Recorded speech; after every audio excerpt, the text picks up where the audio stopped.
So the Lionesses, big match tonight, of course, Euro 2025 semi-final against Italy.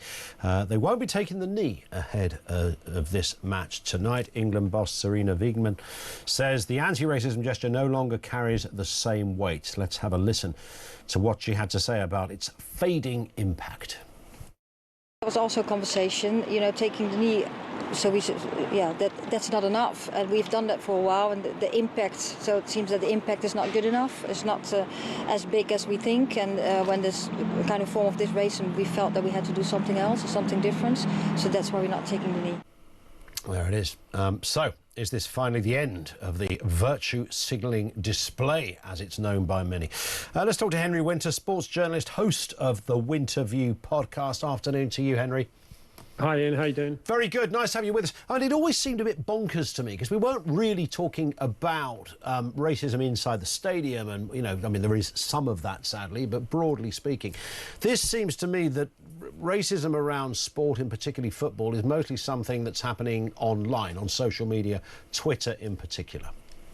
Well, I wish it was only happening online. Well, I wish it wasn't happening at all. As you say, it's happening online. Jess Carter, the England defender, she had terrible sort of abuse after the last game. But unfortunately, this is something that's been happening in grounds. If you talk to the men's players, and I've covered them. I was in Sofia in Bulgaria when Tyrone Mings was racially abused by Bulgarian fans. Hungary when Jude Bellingham was racially abused. You can go back a couple of years, to Emil Heskey and when he was racially abused in Madrid. So, yeah, I take your point. It's increasingly a social media where the sort of sewer runs most freely. But it's a problem in games, and that's something that the football authorities can't ignore. They can't say, well, it's just something for the social media companies to look at. But the whole taking the knee debate, I think the important thing is that the players wanted to do something. It did stir debate in terms of people were thinking about it, talking about it, as you've been. But I think from what the Lionesses are saying, they feel it served its purpose in terms of starting a debate, but it's certainly not finished the debate, and it needs to carry on. Interestingly, of course, is that in the Premier League, the men's teams, have been taking the knee before certain games, certainly last season, and will continue, I assume, this season. So for those who want to see the end of taking the knee, well, I don't think you will. Do you think it, perhaps, Henry, is the fact that it's become such a contentious point of debate? And I think the average football fan, and you would know this, and we all know this really, who's not a mad racist, who's not a member of some iffy organisation, they just like a game of football. Some felt slightly offended by it, thinking, hang on a sec, I used to come to the football in the 1970s when it was absolutely horrific in this respect. The Kick It Out campaign, Show Racism the Red Card, all of those great campaigns have come on leaps and bounds. Plus, it's a national conversation about how unacceptable this kind of behaviour is. So just as we are getting there, it's not perfect. There are some places, sadly, geographically, some countries where you might get that in the stands more than you would in other parts of the world. That is also true. But broadly speaking, we've come on leaps and bounds, and now everyone's telling us, oh no, nothing's got any better. You're all mad racists. Take the knee, and if you don't agree with it, you're still a mad racist. Well, we're two white guys. I don't think we can tell the black players whether they feel it's got better. I mean, if you talk to... No, but as a fan, we can say we are not mad racists. We can absolutely say that, but I think the most authoritative voice to listen to on this is the black players. I mean, they're the ones who are enduring it. Sure, no, I get that. Marcus Rashford, I imagine, you're a football fan. I'm sure you were there at Wembley when England played. Horrific. The men's team played in the Euros. The penalties. And I mean, I was shown the messages, let alone the public messages that got sent to Marcus Rashford, and it was just page after page of monkey emojis. So this idea that the problem is ebbed, sadly, it's just moved into different areas. Now, you would understand the sort of politics and socio-economic issues far better than me, whether it's at times of national tension, whether it's at times of economic tension. This raises its head even more.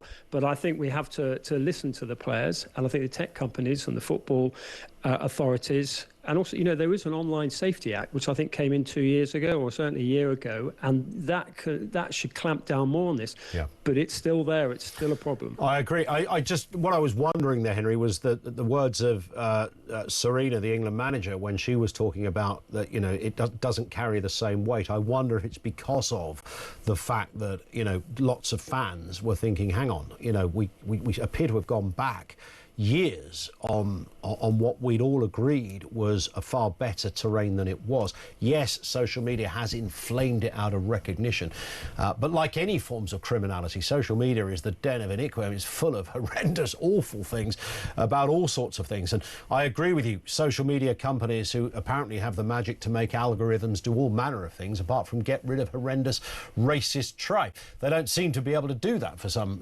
extraordinary reason. So the fact that it's become a divided debate, I wonder if that's where Serena is coming from, that, hang on, the minute it becomes a divided debate is the minute we try and think of something else. Yeah, I mean, it's a good point. And just to take your point on what the fans thought initially about taking the knee, the problem that the players found, and I've spoken to them about it, was actually getting the message over that taking the knee wasn't in support of the Black Lives Matter, the political movement, which we obviously saw came out of the United States following the George Floyd incident. What taking the knee for the players was a point of principle.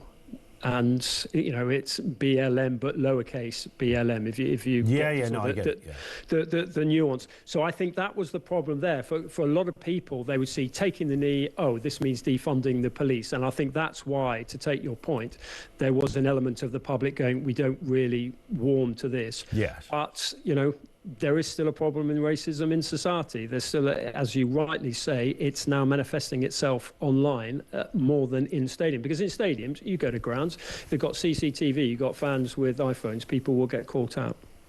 I mean, you know what it's like yourself, Henry, not from a race point of view. I certainly know what it's like. There's not a day that I would come home from doing a show if I looked at social media, someone who at best doubts my parentage or at worst thinks I should have cancer because of my views. I mean, these are the kind of things you get. If you say something unkind about a particular team, you know how people react to just that. They think you should die for your journalistic sins. It's a bear pit, isn't it? It's gladiatorial. It's ugly. It's not a nice place. Yeah, but I've never blocked anyone because the type of abuse that I get is about my sort of judgment on a football team. It's not my whether I've got the right to play football because of the colour of my skin or to have an opinion because of the colour of my skin. But there's lots of forms of abuse is my point. And, you know, if somebody wants you dead because you happen to think that, you know, Chelsea still haven't got the right manager, then, you know, that's a fairly extreme response. Yeah, well, it's a fairly regular response actually with Chelsea when they change their money. Well, I mean, as a Chelsea fan, I would agree with that point. So you cannot compare what, I mean, me as a sort of football writer will get on social media compared to what Jess Carter gets. I 100% get it. Listen, Henry, great to have you on. We will speak again. Henry Winter, sports journalist, host of the Winter View podcast. Thank you to him. I think the social media aspect of this, and, you know, Henry is quite right. There are still, the monkey chant thing has happened in stadia around the world still, and it does seem to be in certain areas. I know it's happened in Spanish matches, but it's happened in, you know, the fact that a Bulgarian match was where it was last a fairly high profile issue doesn't surprise me at all. Having just been to Bulgaria, it's a place that's about 30 years behind time in many respects, beautiful as it was and as lovely as most of the people were as well. There is a sense of some catching up to do. I firmly lay this into the lap of social media. That's where most of it's happening, and we have two choices here. We either ban social media or we just accept that you don't fully take it seriously and it's warts and all, and the most horrendous stuff, the most inaccurate news stories, the most skew slanted angles on reality will be shown. People calling for other people's death because they have a different opinion. People suggesting that their family should be wiped out because they vote in a different kind of way, and racism. And that will go with it. And eradicating racism is like trying to eradicate any other form of criminality. I don't know if any psychologist anywhere has ever come up with a way of eradicating criminality, because until you do, the idea that you're going to eradicate it is a nonsense. And you have to find ways of dealing with it, and you hope you grow the pool of people that find it wholly unacceptable. That's the aim on this. Eradication is only ever going to happen in the public sense, that you somehow find a way of blocking, or the algorithms are able to. It's amazing what algorithms don't do. Why do you still get junk mail? I get about 10 items of junk mail a day that come from the most iffy email addresses ever. I mean, they are the most convoluted 25-character long email addresses. Does the Apple algorithm not spot that and go, well, that's clearly junk, we just won't send it to him? And similarly, when it comes to Insta or X, Facebook, any of those places, there's not something. We've got AI out there at the moment that can do the most incredible things and solve the most incredible questions very quickly, but they can't seem to eradicate a daft racist.